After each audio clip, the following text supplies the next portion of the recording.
नमस्ते, प्रणाम। मैं रीता मौर्य। मैं अपने रीता सोनांचली यूट्यूब चैनल में आप सभी लोगों का स्वागत करती हूँ। दोस्तों, आज मैं आप लोगों को एक ऐसा गीत सुनाऊंगी कि आप लोग एक ही गीत को 3 रस्म में गा सकती हैं।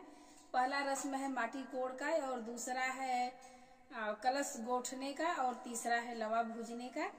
तो आपसे रिक्वेस्ट है कि हमारे इस गाने को पूरा सुनिए और आप इसको तीनों रस्म में गा सकती हैं।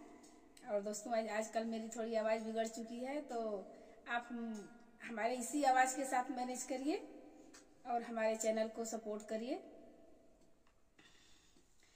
ननदा माटियो ना कोड़े बड़हर नेग मांगली, ननदा माटियो ना कोड़े बड़हर नेग मांगली, ईता खेत मांगली न खरिहानी मांगली, ननदा खेत मांगली ननदा खरिहानी मांगली, खेतवा जोते खातिर हरवा हवा भतार मांगली, खेतवा जोते खातिर हरवा हवा भतार मांगली, ननदा लाऊ ना भूजे बड़हर नेग मांगली, ननदा लाऊ ना भूजे बड़हर नेग मांगली, इता हार मांगली